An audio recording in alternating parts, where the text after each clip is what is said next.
Улуттук кардиохирургия институтун каптаган өрт тилсиз жоонун кесепети.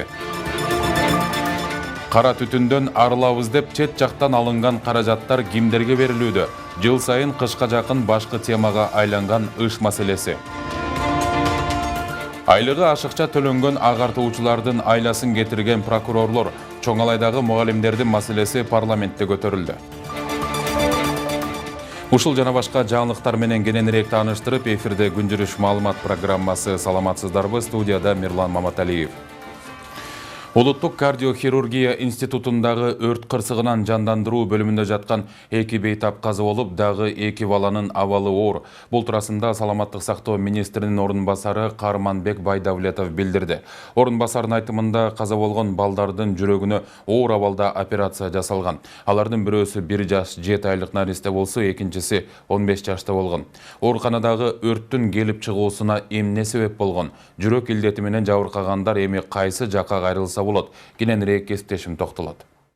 Улуттук кардиохирургия институтундагы өрт кырсыгынан кийин каза болгон бейтаптын бири 1 жаш 7 айлык ымыркай болсо, экинчиси 15 жаштагы өспүрүм болгон. Алар жүрөгүнө оор операция жасалгандан кийин атайын дем алдыруучу аппаратка туташтырылган жандандыруу бөлүмүндө болушкан. Саламаттык сактоо министрлиги кырсык болгон маалда аларды жакынкы бейтапка которуп жаткан учурда каза болгонун билдирди. Каза болгон 2 бала бул реанимация бөлүмүндө жаңы операция, оор операция болуп өткөн балдар.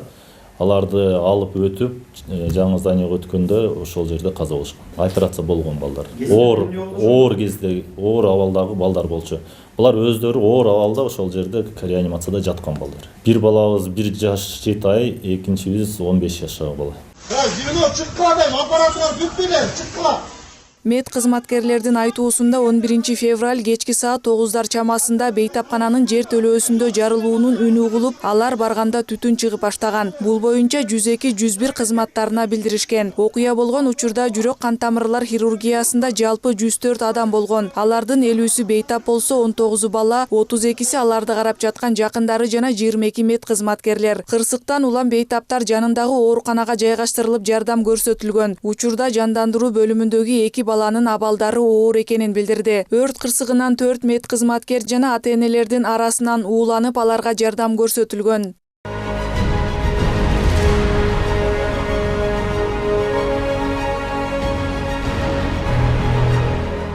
Биз барган маалда окуянын келип чыгуу себебин аныктоо иштери жүрүп жаткандыктан, жүрөк хирургиясы жана органдарды алмаштыруу илимий изилдөө институтунун имаратына кире алган жокпуз. Каалгасынын айнектери, терезелери сындырылып, боорун кара түтүн каптаган ооруканадагы бейтаптардын жакындары менен сүйлөшүүгө да мүмкүн болгон жок. Атын атагысы келбеген жаран окуя болгон учурда жүрөгүнөн операция болгон атасын көрүү үчүн келгем дейт.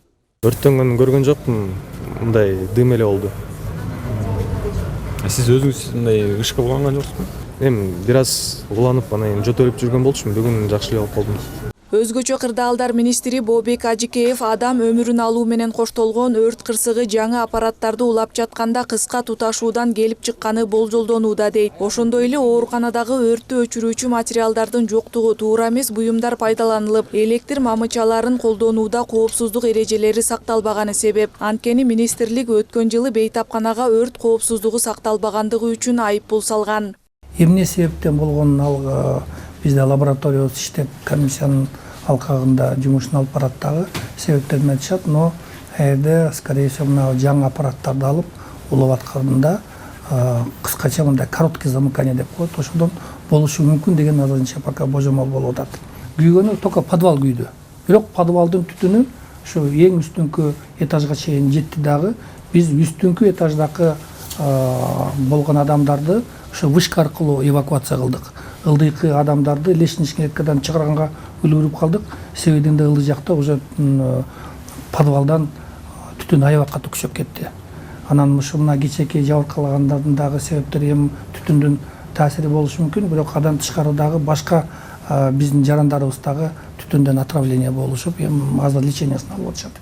Кырсыктын келип чыгуу себебин тактоо үчүн атайын комиссия түзүлүп, аны өкмөт көзөмөлгө алган. Учурда кардиология терапия бөлүмдөрүнө кошумча бөлүм ачылып, ал жерге кардиохирургияга кайрыла турган бейтаптар кабыл алынууда. Бул окуяга байланыштуу 1-май райондук ички иштер башкармалыгы тарабынан кылмыш жаза кодексинин 275 өрт коопсуздугунун эрежелерин бузуу беренеси менен кылмыш иши козголуп, тиешелүү экспертизалар дайындалганы белгилүү болду. Акыркы жылдары өлкөдө өрт кырсыгынын саны өскөнү байкалган. Буга курулуш жана башка жактарга синтетикалык материалдар көп колдонулгандыктан өрт жалындуу эмес түтүндүү болуп, анын кесепети адам өмүрүн алууга жеткирүүдө.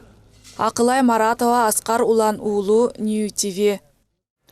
Жүрөк хирургиясы жана органдарды трансплантациялоо илимий изилдөө институтундагы дарыланып жаткан бейтаптар башка ооруканаларга жайгаштырылат. Үйүнө жиберилген бейтаптар Бишкектеги кардиология борборуна атайын кеңеш берүүчү бөлүмгө келип, амбулатордук түрдө жардам алып турушат. Бул тууралуу Саламаттык сактоо министрлигинин медициналык жардамды уюштуруу жана дары-дармек саясаты башкармалыгынын башчысы Нургүл Ибраева билдирди. Анын сөзүнө караганда, операцияга муктаж адамдар Бишкектеги дартты аныктоо борборунун 5-кабатындагы убактылуу клиникалык базага жайгашат. Өлкөнүн түштүгүнөн келген бейтаптардын айрымдары Жалал Абаддагы жүрөк хирургиясы ооруканасына, Оштогу балдар ооруканасына барып жайгашып, дарыгерлердин жардамын алып турат. Кардиохирургия жана органдарды алмаштыруу институтундагы өрттүн себептерин иликтөө иштери бүткөнчө, ал жактагы медициналык жабдыктар дарт аныктоо борборуна жеткирилет. Ибраеванын маалыматына караганда, аталган институт 70 орундуу. Бул клиникага оор акыбалдагы операцияга муктаж жарандар республиканын бардык аймактарынан келип дарыланышчу. Кыргызстандагы бардык аэропорттордун кызматкерлери февраль айынан баштап төш камераларды тагына башташат. Бул тууралуу Кыргызстан аэропорттору мекемесинен билдиришти. Маалыматка ылайык, бул чара өлкөнүн аэропортторундагы тейлөөнүн сапатын жакшыртуу, коопсуздукту жогорулатууга жана кызматкерлердин ишин контролдоого багытталган. Төш камералар жүргүнчүлөрдү тейлөө учурундагы маанилүү окуяларды каттап, талаштуу кырдаалдарда объективдүү баа берүүгө жардам берет. Камералар чыр-чатактарды алууга көмөктөшүп, ошондой эле окуяларды иликтөө үчүн маанилүү инструмент болуп кызмат кылат. Бул технологиянын киргизилиши дүйнөлүк стандарттарга ылайык келүү менен жүргүнчүлөр жана тейлөөчү персоналдын ортосундагы ишеним деңгээлин жогорулатууга шарт түзөт деп жазылат маалыматта. Төш камералар ишке киргизилгенден кийин бардык аэропорттордун кызматкерлери тиешелүү окуудан өтүшөт. Камералар белгилүү бир кырдаалдарда видеону автоматтык түрдө жаздырып турат. Ал эми жазылган маалыматтарга окуяларды иликтөөгө ыйгарым укуктуу адамдар гана кире алышат.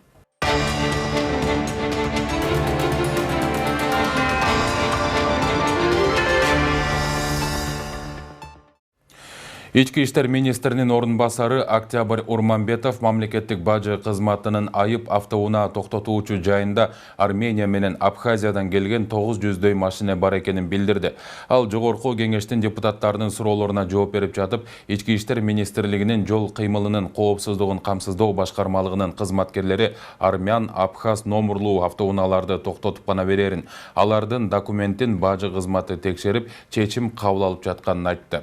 Президент Садыр Жапаров 2024 жылы 31 декабрда Кыргызстанга мыйзамсыз ташылып келди делген Абхазиянын Армениянын номуру менен жүргөн автоунааларга байланыштуу жарлык чыгарган.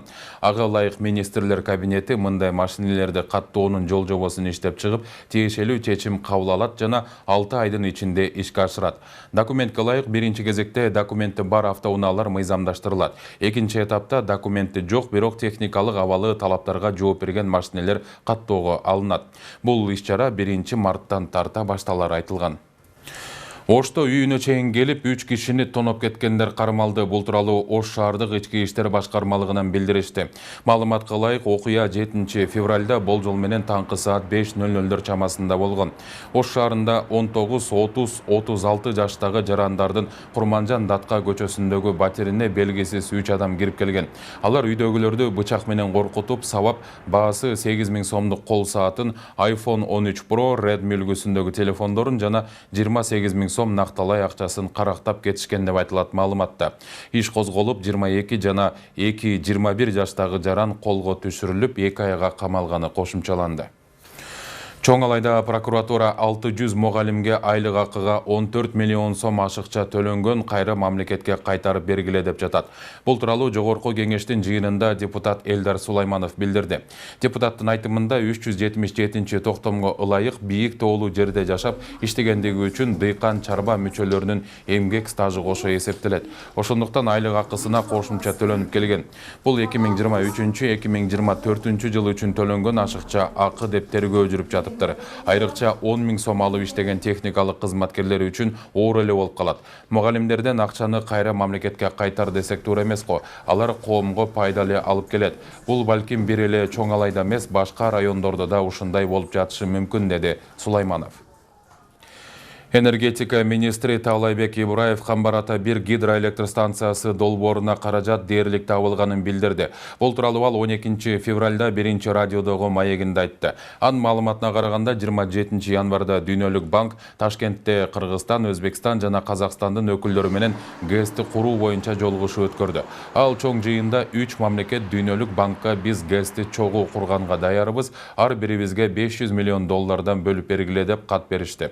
Камбарата бир ГЭСинин каржы булагы чечилди деп айтсак болот. Март айында Стамбулда дагы бир жолугушуу болот. Биз долбоор $3,5–4 миллиард чыгат деп атабыз. Инфляцияны эске алып, сумманы ошого жараша кылдык, деди ал. Таалайбек Ибраев Дүйнөлүк банк Камбарата бир ГЭСи долбооруна $18,6 миллион бөлгөнүн.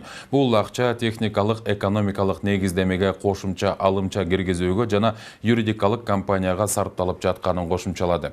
ГЭСти куруу 2024 жылы башталып, биринчи агрегаты 2028 жылы ишке берилет деп пландалган. ГЭС курулуп өтсө 1860 мегаватт кубаттуулукта болуп, жылына 5,6 миллиард киловатт саат электр энергиясын өндүрөт. Алдын ала эсеп боюнча ГЭСтин платинасынын бийиктиги 256 метрди түзүп, 5,4 миллиард кубтан ашуун көлөмдө суу чогултат. Башкалабыз Бишкекте акыркы жылдарда абанын булганышы башкы экологиялык маселеге айланды. Жыл сайын айрыкча күз-кыш мезгилинде жылытуу сезону башталган учурда борборду каптаган кара түтүн күч алып, Бишкек дүйнөдө абасы кир шаарлардын сап башына чыгып келет. Мындан улам экологдор, жарандык активисттер өкмөткө коңгуроо кагып, кара түтүнгө каршы аракеттер чабал жүрүп жатат деп сындап келишүүдө. Ал тургай айрым депутаттар Кыргызстан атайы ыш менен күрөшүү үчүн эл аралык уюмдар миллиондоп насыя алганы менен дагы деле өлкө бул маселеден арылбай, ал алынган каражаттардын кайда жумшалып жатканы өзүнчө табышмак экенин айтып чыгышты. Ал эми өлкөнү кабатырланткан дал ушул ыш көйгөйү тууралуу кесиптешим кийинки материалда баяндайт. Буга чейин Кыргызстан абан сапатын жакшыртуу үчүн эл аралык өнүктүрүү ассоциациясынан $50 миллион насыялары маалымдалган. Ал эми тиешелүү мыйзамга президент Садыр Жапаров кол койгон жана Жогорку кеңеш тарабынан өткөн жыл 18 апрелде кабыл алынып, алынган каражат төмөнкүлөргө жумшала тургандыгы айтылган эле. Каражат төмөнкүлөргө жумшалат. Абанын сапатын көзөмөлдөөчү автоматташтырылган станцияларды куруу жана модернизациялоо аркылуу абанын сапатын башкаруу системасын бекемдөө. Абанын сапатын текшерүү үчүн химия лабораториясын жаңыртуу. Абанын сапатын контролдоо жол жоболорун күчөтүү чөйрөсүндө техникалык көмөк көрсөтүү. Абанын сапатын болжолдоо жана эскертүү ыкмалары. Жеке үйлөрдү жылытуу үчүн таза технологияларды киргизүүгө көмөктөшүү. Бишкек шаарын жашылдандыруунун туруктуулугун камсыз кылуу үчүн ирригациялык системаларды куруу. Бирок ошол атайын иш менен күрөшүү үчүн алынган $50 миллион байларга гана бериле турганын Жогорку кеңештин депутаты Марлен Маматалиев айтып чыкты. Эл өкүлүнүн айтымында учурунда келишимдин так максаттары аныкталбаган бойдон депутаттардын колдоосун алган. Чагырагы эл өкүлү бул боюнча бир аз изилдеп көргөнүн көрсө, ал каражаттар колунда жок. Газга кошула албай жүргөн жарандарга эмес, тескерисинче акчалуу байларга гана бериле турганын айтат. Мен айткан жанагы байларга деген себеби алар буну банк аркылуу, кредит аркылуу кайра эле элге берүү, анан 10% менен берүү, анан ага эле кайра эле залог коюш керек деген ушундай принцип менен берип атыптыр да. А бул эмнеге алып келет? Бул жөнөкөй карапайым элге каяктан кантип алат ал кредитти? Кайсы залогун берет? Өзүнүн үйү болбосо же болбосо өзүнүн бир мүмкүнчүлүгү болбосо, же 10% менен төлөй турган мүмкүнчүлүгү да жок анынчы. Эмне үчүн аларга ушундай биз кредит алып атсак, смог менен ыш менен күрөшөбүз деп атсак да, кайра эле ошону башкаларга кредит менен беребиз. Аны мен 100% гарантия бере алам. Аны жөнөкөй карапайым элдин эмес, дээрлик көбүнчөсү үйүндө газын жагып отурган, центральный отоплениясы менен турган, бул арзан экен, ушуну алып коеюнчу деп, бирок колунда бар байлар эле алып алат да. Мындан сырткары эл өкүлү Марлен Маматалиев буга чейин Кыргызстан ыш маселесин чечүүдө баягы эле каражат маселесин така алып келгенин белгилеп, эми өлкө биринчи жолу $1 миллион насыя алса, анысы дагы туура эмес багытка колдонулса, бул кечирилгис нерсе дейт. Ошол эле учурда эл өкүлү алынган карыз элдин тактап айтканда келечек муундун моюнда илинилерин да эске салды. Чындыкта биз аны туура эмес колдонуп койсок, аны ким кайра эле төлөйт? Кайра эле анан кийинки келечектеги муундагылар төлөйт. Биз өзүнүн муунга бир жагынан ышты да калтырып кетип атсак, экинчи жагынан могу карызды да калтырып кетип атсак, анан ыш менен да жашай бергиле, анан кайра эле карызды да өзүңөр жапкыла дегендей эле маани болуп калды да. Ошондуктан биз оңдоп кетишибиз керек. Сөзсүз түрдө алгандан кийин аны түз өз жолу менен колдонушубуз керек. Ал эми жарандык активист Аманбол Бабакулов бул ыш көйгөйүн экологдор, жарандык активисттер байма-бай көтөрүп келишкени менен, бирок буга көңүл кош мамиле жасаган жетекчилер сынгалды. Жарандык активисттин айтымында бул ыш маселесине кайдыгер карабаш үчүн алгач буга жоопкер жарандарды мыйзам чегинде жоопкерчиликке тартуу керек деп эсептейт. Буга чейин дагы көптөгөн мисалы активисттер, экологдор аябай эле көтөрүп келишет, байма-бай көтөрөт. Кыш келатканда эле уже ушул ыш маселеси, смог маселеси деп көтөрүп чыгышат да. Бирок эмнегедир биздин мэр, канча мэр келет, канча мэрия келет, ошол эле Бишкек шаардык кеңештин депутаттары булга кандайдыр бир кайдыгер мамиле кыла бергендей болуп эсептелинет да магачы. Бул маселеге жоопкерчиликке бирөөнү тартса, мыйзам чегинде мына сен ушул маселени чече алган жоксуң деп туруп тартса, анан кичине көчүктөрүн көтөрөбү деген маселени айткым келет эле да. Ошол эле учурда эколог Айгүл Ырсалиева дагы өкмөткө дал ушул кара түтүн көйгөйү боюнча канча жылдан бери коңгуроо какканыбыз менен эч кандай натыйжалуу жыйынтыкты көрбөй жатабыз деп кейиди. Ал акыркы учурларда дал ушул ыштын кесепетинен жарандардын ден соолугуна кооптуу болгон оорулар көбөйүп бара жатканын эскертип, андыктан бийликти бул маселеге кайдыгер болбоого чакырды. Анан бул ыш бул өтө зыяндуу. Бул түтүн болбойт. Түтүндү ар дайым адам жутуп жүрсө, аны дем алып жүрсө, бул дем алуу органдарына, ошо мурун көңдөй оорулоруна алып келет. Дем алуу тамактан баштап ошол өпкө оорулоруна алып келет. Эндокринологиялык ошо боор оорулоруна алып келет. Ашказан ошо таза эмес, ошонун баардыгы бирип анан ошол жүрүп отуруп ошо инфарктка чейин алып келет. Адамдарда ошо даже көз ооруйт, кулак ооруйт дегендей мээге чейин алып келип, ошо инсультту алып келет. Белгилей кетсек, жогоруда айтылгандай, соңку жылдары Бишкекте айрыкча жылытуу мезгилинде ыш негизги көйгөйлөрдүн бири болуп калды. Жана мал менен абасы кир шаарлардын сап башына чыгып келгени жарандарды тынчсыздандырууда. Ал эми адистердин айтуусунда абанын негизинен жер тамдарында жагылган от, жылуулук борборунда көмүрдөн чыккан түтүн, шаардын тегерегиндеги башталаман курулуштар, машиналар булгап келет. Алина Жапаркулова, Эрлан Кыдырбеков, Нью ТВ. Эртең 13 февралда түнкүсүн жана күндүз Чүй, Ош, Жалал Абад, Баткен, Ысык көл облустарынын көпчүлүк аймактарында, Талас, Нарын облустарынын айрым жерлеринде кар жаайт. Айрым жерлерде туман түшөт, жолдор тоңголук жана тайгак болот. Батыштан соккон шамалдын ылдамдыгы секундасына 4-9 метрден, Ысык көл акваториясында 15-20 метрге чейин жетет.